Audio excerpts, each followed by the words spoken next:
All right, everyone.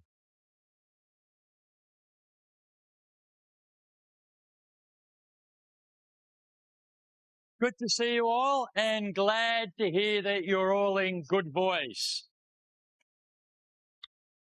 We are now going to be talking about VBA again. So just to remind you about the format, we go 1 week theory, 1 week VBA, 1 week theory, 1 week VBA. This week it's VBA.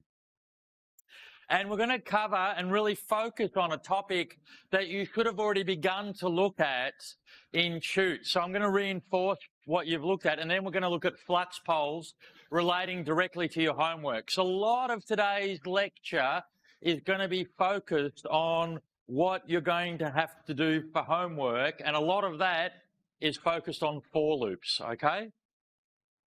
So before I start the lecture proper, keep in mind that this week you've got something unusual happening in your Tutes. Can anyone tell me what that is? Q&A. What does Q&A stand for? Question and answer. So what's going to happen is you're all going to go into your Tute. You're going to put all of your devices, laptops, everything else into a bag, leave it at the front of the room, whatever the tutor tells you to do. It's going to be under exam conditions. You're going to be given a set amount of time to do the Q&A. Then you're going to be asked to upload it. And then whilst you're waiting to be called out, you will be required to do another assessment, an extension assessment to test your understanding. When you're called out, your tutors will ask you questions about the initial task. As you will see, a lot of that has to do with formatting, indenting, and using the debugger. So we teach you in the Q&A the skills that are really important in programming, but which we cannot teach you by just marking your VBA homework, okay? So does anyone have any questions about that before I begin today's lecture? Is that all clear? So most of the Tute this week will be focused on the Q&A and the extension exercise whilst you're waiting to do the Q&A. Okay? Okay, good. So today, we're really going to be focusing on loops.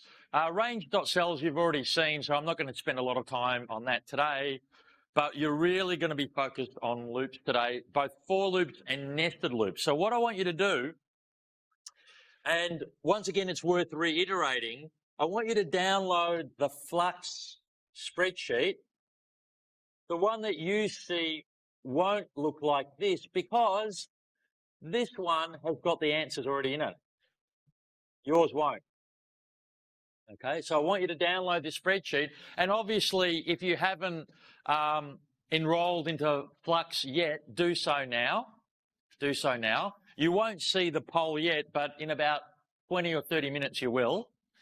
And what we're going to be doing is essentially we're going to be going through your homework today, and I'm going to explain to you how for loops work with reference to what you need to do for your homework. Now, I'm going to ignore, because of time constraints, I'm going to ignore range.cells. But the basic idea here is you can output whatever you like in whatever cell you like using range.cells. You've seen that before, right? That's nothing new. So I'm going to gloss over that and go straight into for loops, which you would have seen, you'd have touched upon in Tutes already, but now we're going to start on this in detail. Now I'm going to ignore the first question here because that's what we're going to ask I'm going to ask the flux poll about. So we're going to go straight into this, right? And what this is write a program that will count from 2 to 11, 5 to 50, and 3 to 30. So this is going to, via an example, I'm going to show you how to utilize for loops and output for loops in Excel and in your spreadsheet. And that is what you will be required to do for homework. Now remember, just in case, I don't want you to get confused on this, the Flux spreadsheet is what you use in the lecture. But for homework, you get a different spreadsheet, which is tailored to you individually, okay? So use that one for homework. Don't be confused.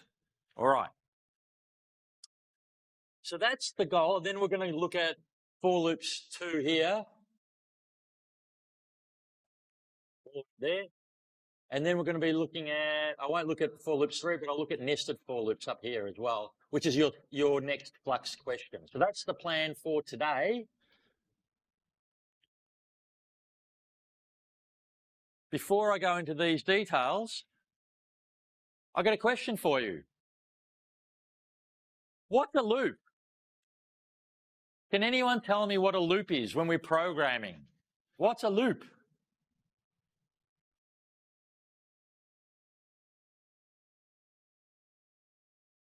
You repeat something, some code, a certain number of times. Yeah?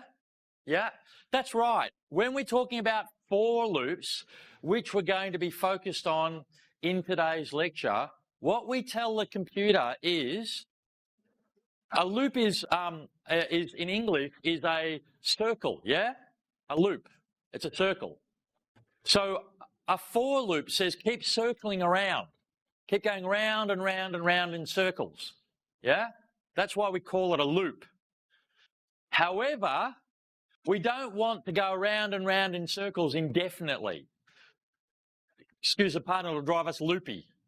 So what we want to do is we want to have a condition where we say when the condition is met, stop the loop. Stop the loop. Okay? So that's what a for loop is. You go round and round in circles and you keep executing the code in the loop until a condition is met. Now, here's a more complicated question. Why do we need for loops? To make life easier? Yes. How do for loops make life easier?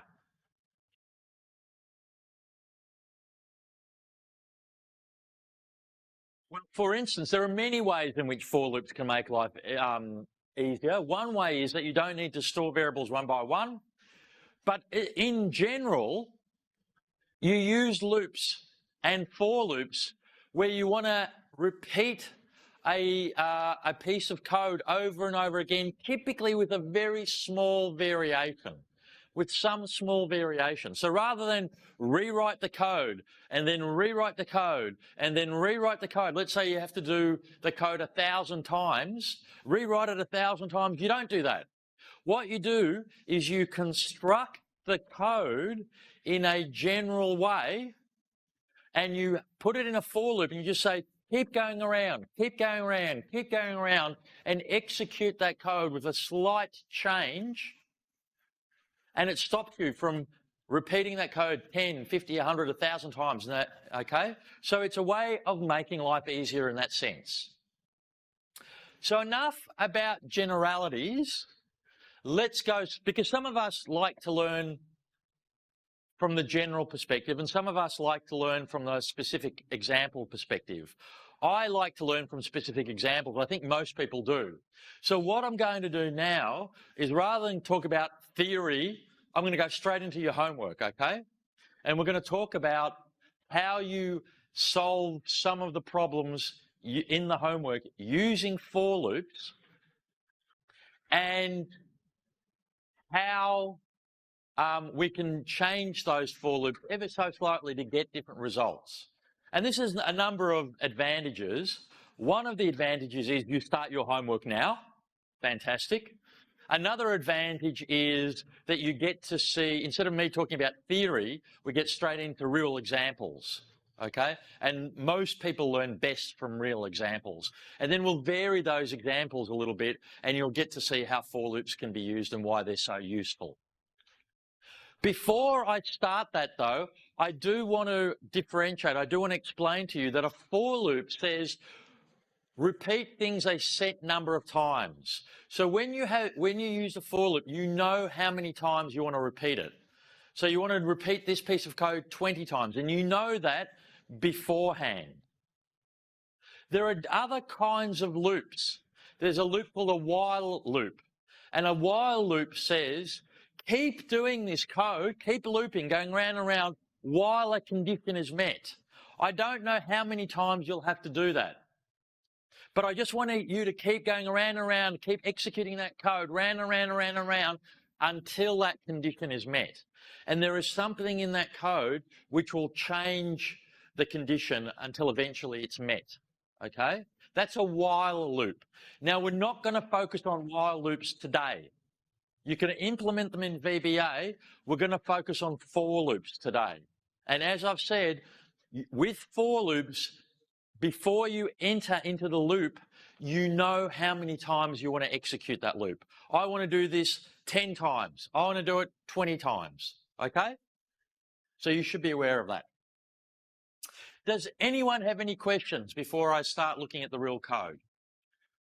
All clear? All right. So let's look here. The first example is loop 1. So I go into the flux poll, loop 1. You can see up here, this is the very first thing to do. We'll look at that in the first flux poll. Don't worry about that. But I'm going to the second task. Can you see what it says? Second task. Yeah. Write a program that will count from 2 to 11, and another program that will count from 5 to 50, and another program or another piece of code that will count from 3 to 30. And output each of those in these blue cells. So wherever you see blue cells in your homework, or indeed in the flux spreadsheet, that requires you to write some code which will output into those cells. Okay? Now, I've deleted the cells here. They did have numbers before. I deleted the cells, so they're blank at the moment, and we're going to show how to implement this code using a for loop in a second. Now, one way of doing this is to do it by hand. 2, 3, 4, 5, 6, 7, 8, 9, 10, 11. Ta-da! You don't need a for loop to do this, right? You can do it by hand. But it's not the point, because as you will see in one of the examples we'll look at shortly, there are 6,500 rows in one of the examples.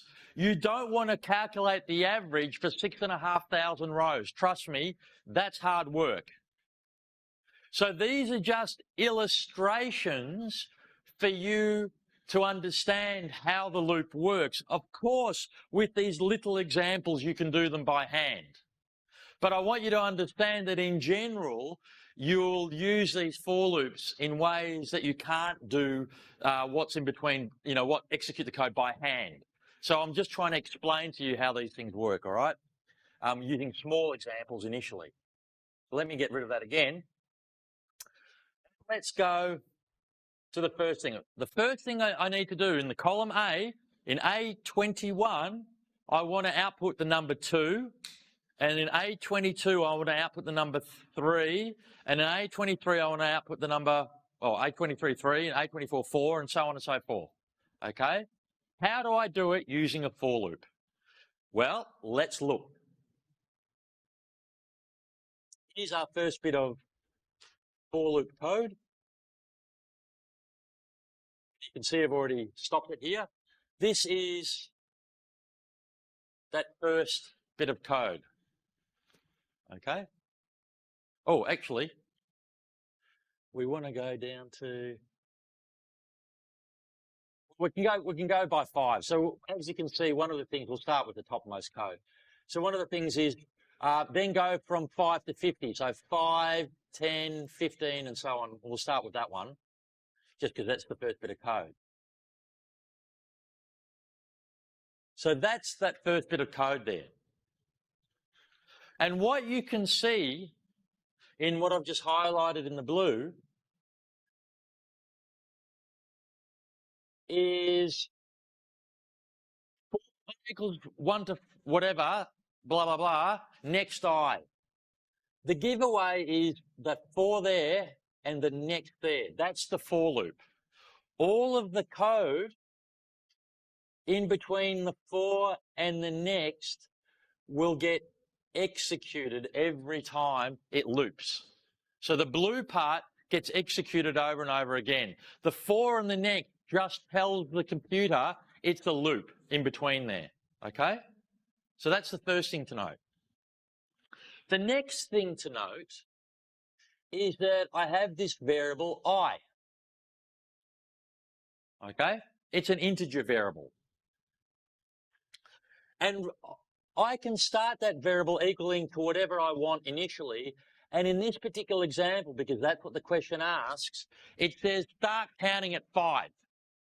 So what I do is I say I've introduced this variable, this counter variable called I, and I'm going to set it equal to 5 initially. And that's what that does in the blue there, right? For I equals 5. Now,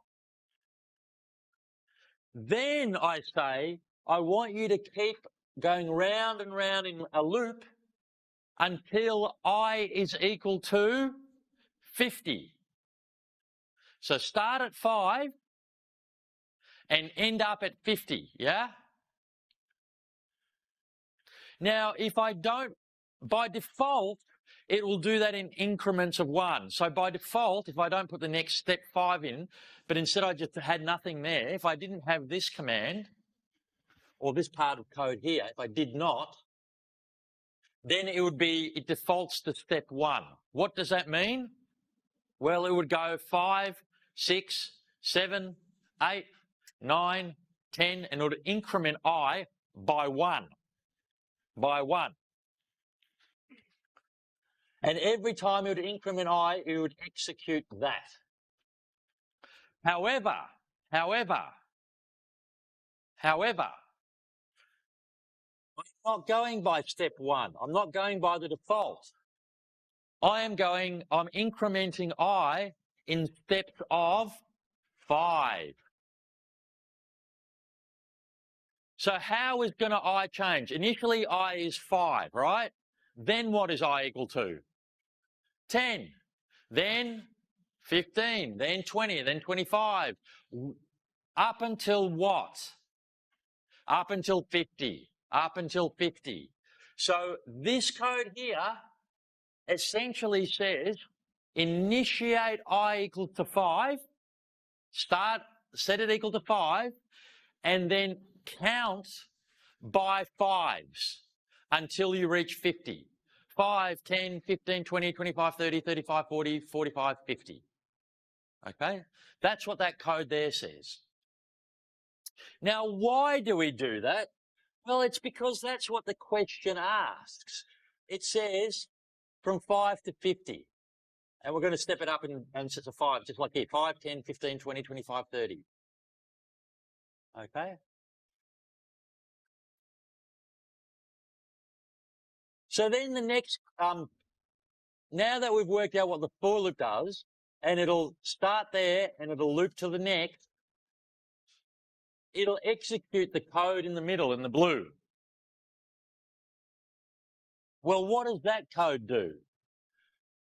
Well, what it does is it's starting at row var, it'll set row var 1 to equal to I. What's going on there? Why have we done that? Why do we introduce this new variable, row var? Can anyone tell me? This is a little bit tricky. Why don't we just put an I here, for instance? Exactly. For those of you who didn't hear, we don't put an I in there. We use row var. Why? because I starts at 5 and then increments by 5. We don't want that. We want to be able to insert into that row 5, into that row 10, into that row 15, into that row 20, and so on. The rows are one after the other, so they increment by 1, not 5. To count that, what we do is we set up this new variable up here called row var. It starts at 1, then what it does is we increment it from 1 to 2, from 2 to 3, using that code there. So I'm introducing something to you. I'm not starting at the most simple case. I'm doing something relatively complicated. I want to count by 5s. 5, 10, 15, 20, 25, 30, 35, 40, 45, 50. But I want to put those numbers in one after the other, below each other. Yeah, not in steps of 5, not the first number 5 and then 5 rows later the next number 10 and then 5 rows later the next number 15. I don't want to do that.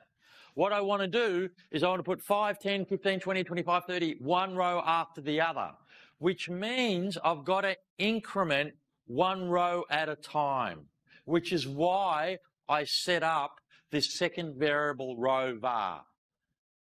Okay? So let me run this for you. I've put a stop here. Let me think. Yeah. Let me stop it there, actually. Okay, so I'm going to hit play. Now, if I put the counter over row var at the moment, what do you think row var will be equal to? Let's have a look. Row var is equal to 1. I can add a watch.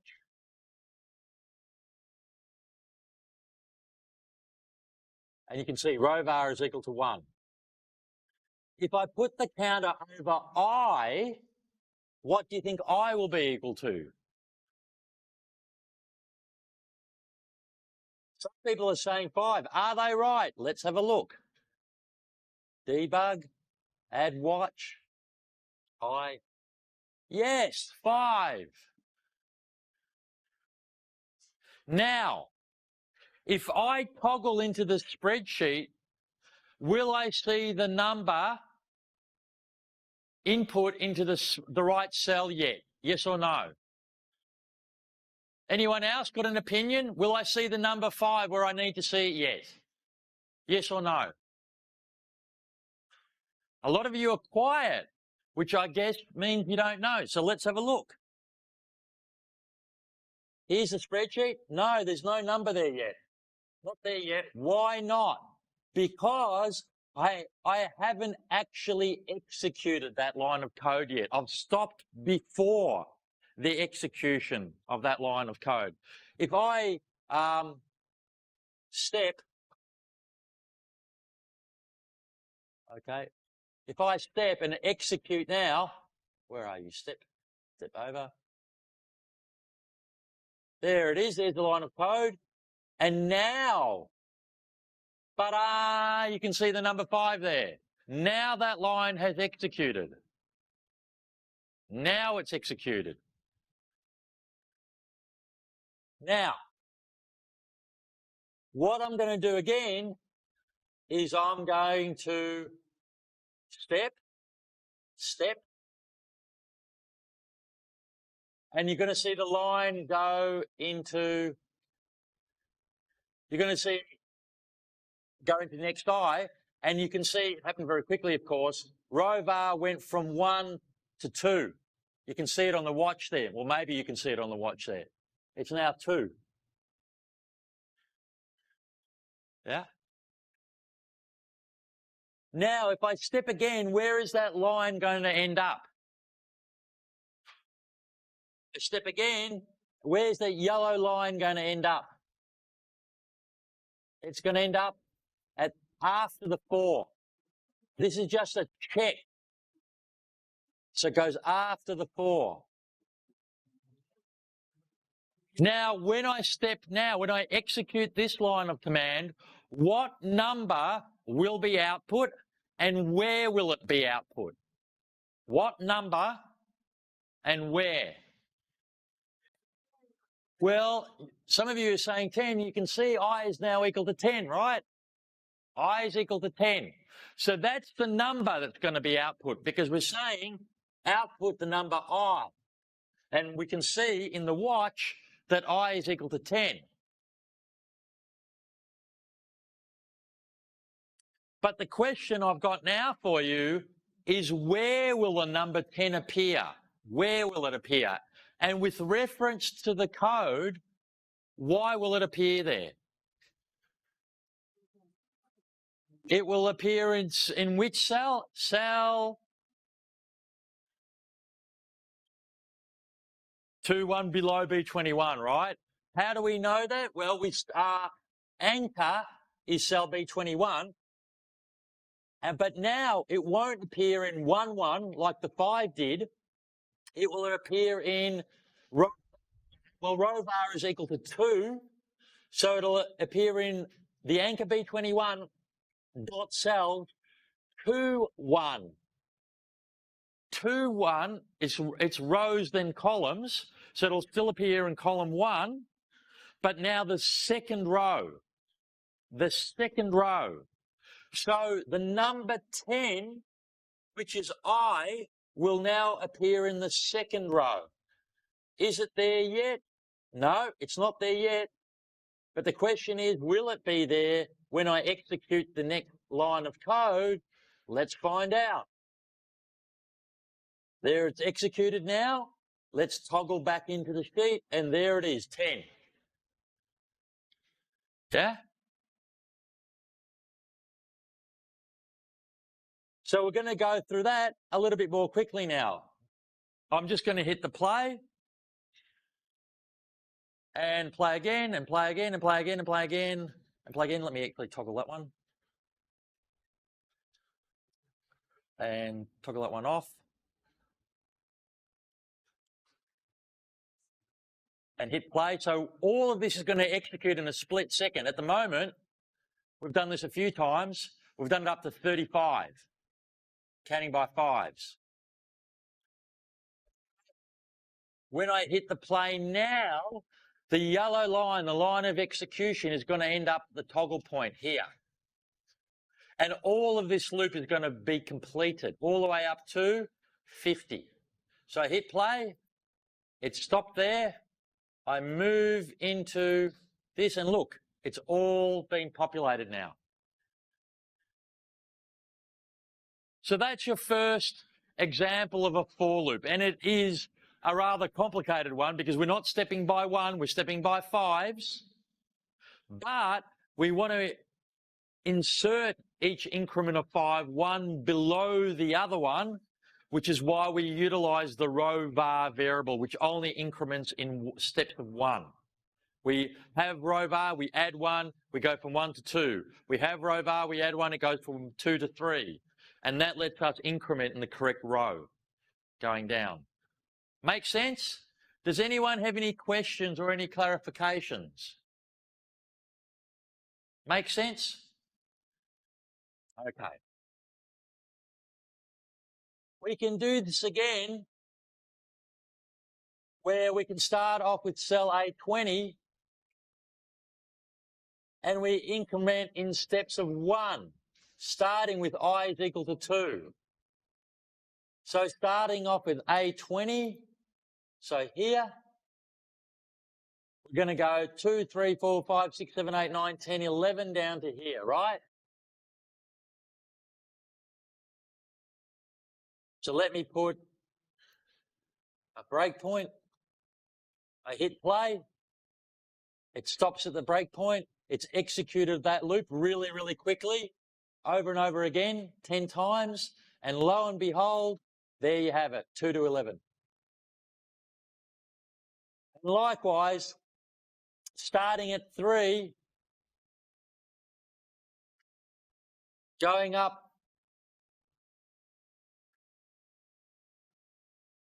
starting at 2, sorry, not 3, but starting at 3,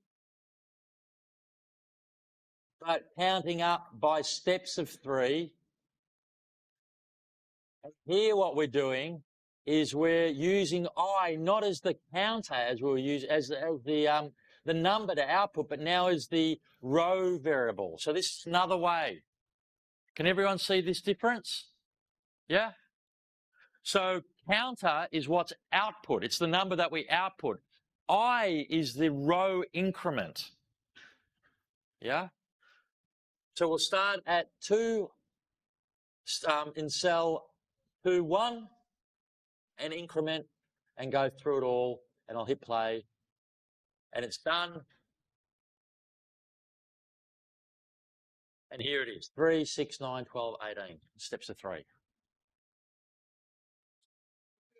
Okay, so there you go. There are 4 loops. Does anyone have any questions about any of that? Make sense? Right. Let's now look at the next level of sophistication. Okay. Here we have a subroutine which has got really it's a for loop with 2 lines. 2 lines of code. 2.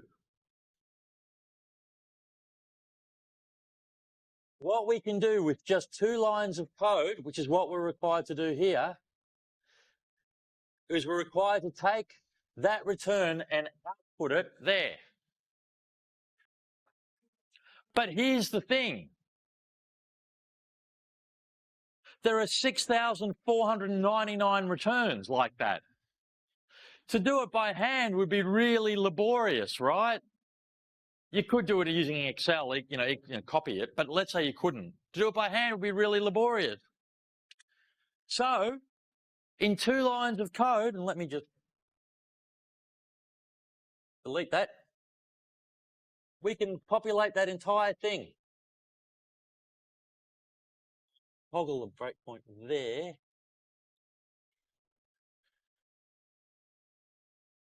So here we go. We start off with I equals to 1 in a second.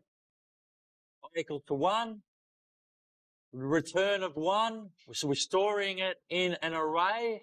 And this is an array of 6,493 double floating point numbers, each corresponding to the returns in the sheet. We're saying take that first row, which is the number 3.28 times 10 to the negative 2, and store it in the array in position 1. And then output it. Is it output yet? No. It'll be blank. But wait a second. Hit play, and you'll see the first one is output. The next one, we hit play again, and the next one is output. And so on and so forth. I'm going to get rid of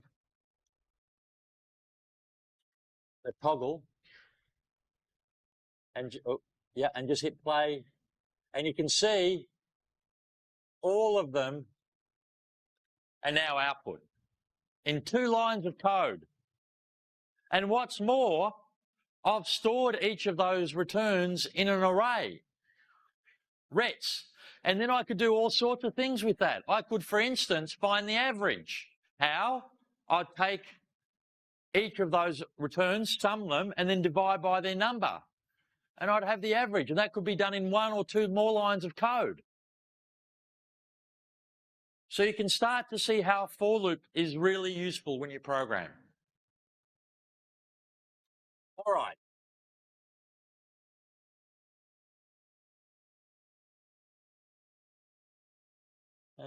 So I've done that. I'm gonna ignore 3, and I'm gonna skip to nest. I'm gonna go straight to nested. Okay. So the final thing is you can also have nested, what's called nested for loops. What does that mean? What's a nested for loop?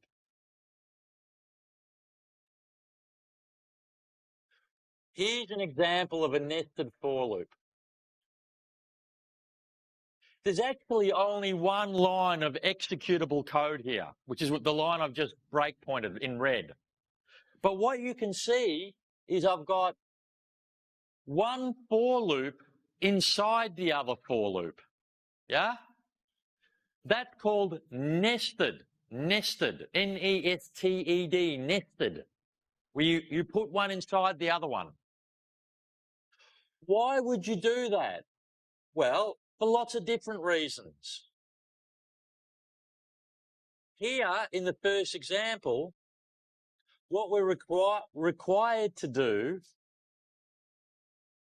is to count from 1 to 5, 1 to 10, 5 times.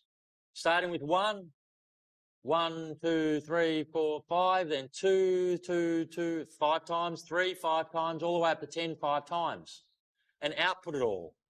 Well, that would be laborious to do by hand, and to do it with one loop, well, you'd have to have another counter.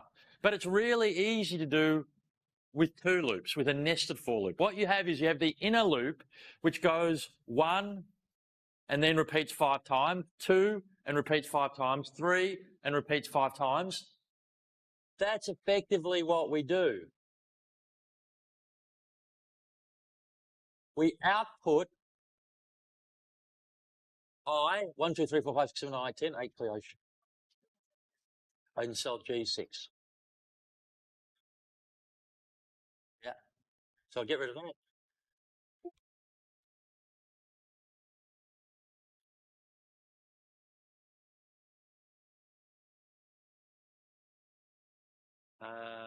Hit play. Hit play again, hit play again, hit play again a few times. And you can start to see 1, 2, 3, 4, 5, 6, 7, 8, 10. 1, 2, 3, 4, 5, 6, 7, 8, 9, 10. 1, 2. So it goes by columns. It starts off with the first column and counts to 10 on the way down. That's the inner loop. Then it increments J. Initially J is 1 for the first column, but it increments J to 2.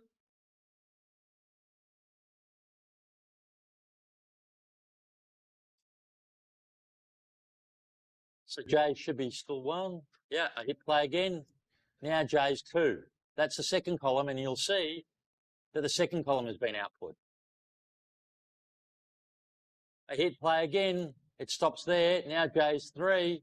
The third column has been output.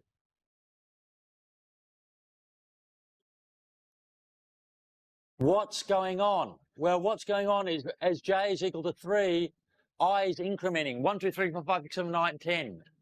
And it's populating each of the columns down. And then I hit play again. J increments. The next column is over. And in the meantime, all of that gets executed where I is being spat out 1, 2, 3, 4, 5, 6, 7, 9, 10 below. Okay, so this is nested for loops. Make sense? All right. Let's go to the flux poles.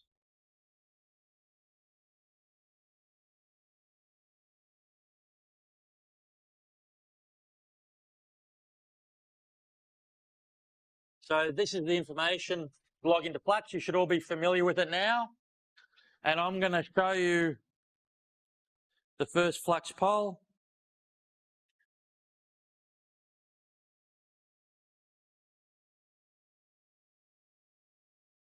You should see it come up now.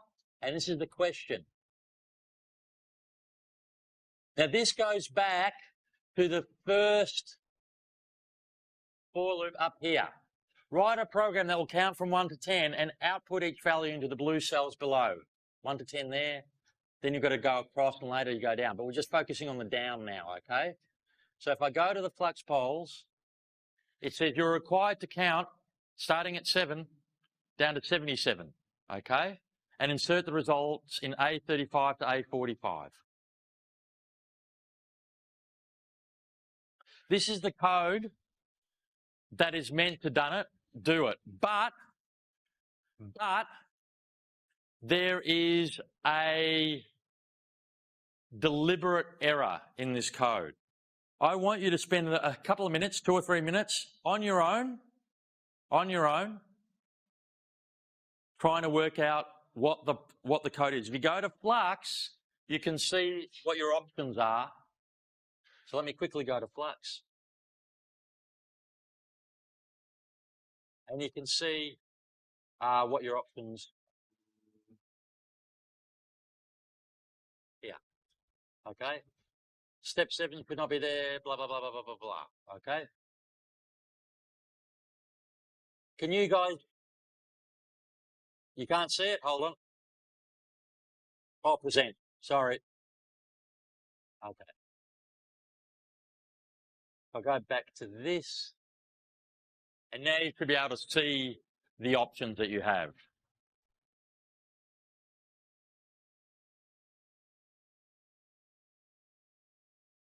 So try and do this one on your own initially.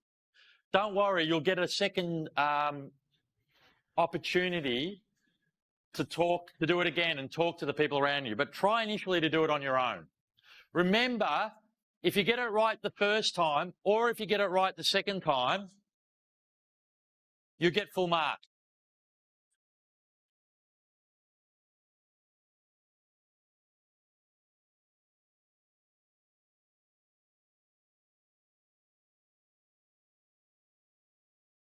Okay, so I'm going to wait till that gets to 46. And I'll count it down. Actually, I'll count it. So if you haven't tried it yet, please try it.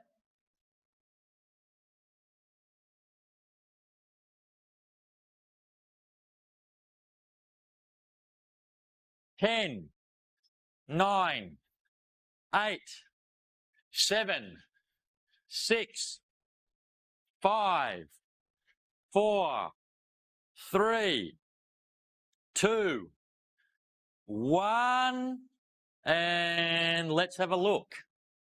What did everyone think?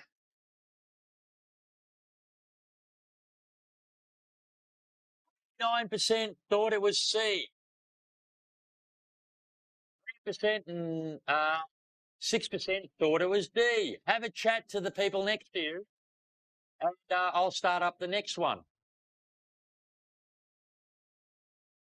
So spend a minute or two, and I'll start up the next one.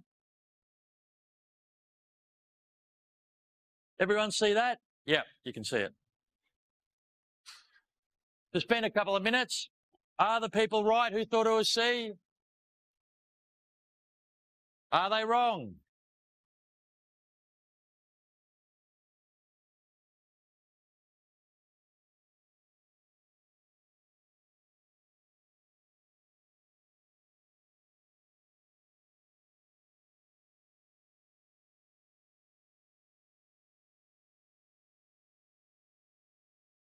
Okay, a lot of you are entering responses, which is great. Talk to the people around you if you're not sure. Don't be shy. No problem. All right, I'll start counting it down. 10, 9, 8, 7, 6, 5, 4, 3, 2, and I'm closing it. How did everyone respond now?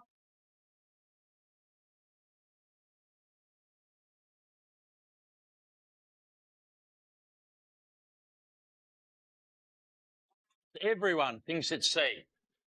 Almost everyone. A few people. So there's been a slight change from D to C and from B to C.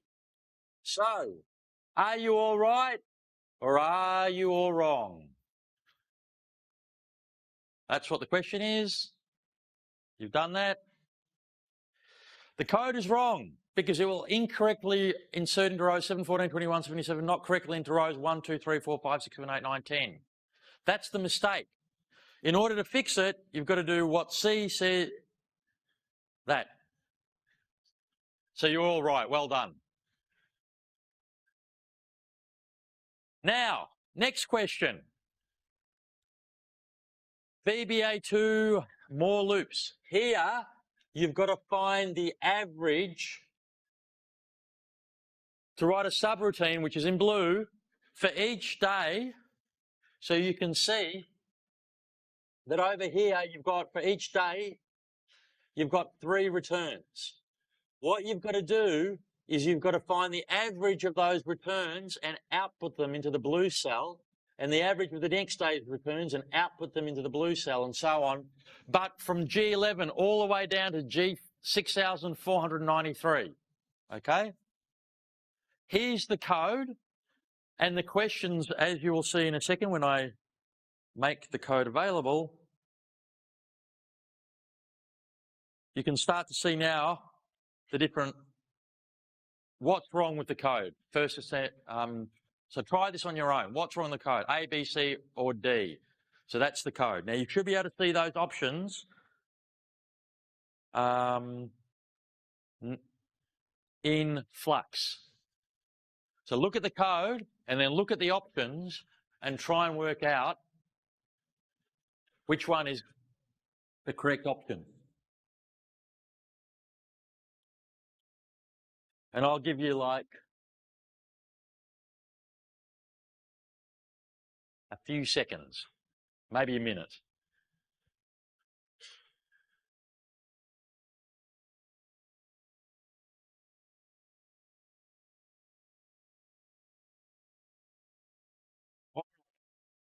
So this one's harder, so you can see, I can see you taking a little bit more time, which is good. Try and do it on your own. You'll get the chance to talk to the people around you in a second. All right, I'll start counting it down. So if you haven't put a response,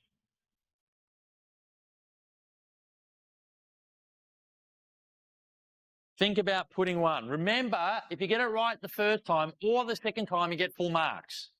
So don't be too concerned if you're not sure yet. I'll start counting it down. 10, 9, 8, 7, 6,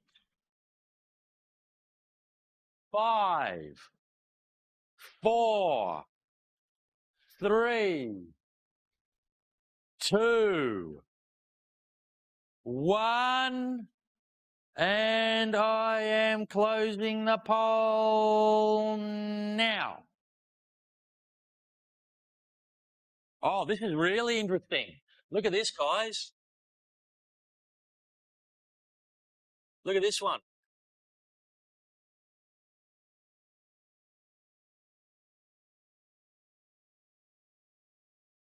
Oh, is it B? Is it C? Or is it D? Have a talk with each other. I'll bring the code up for you again. Talk to each other. Who's right here? Here's the code, and I'll bring up the Flux poll for you.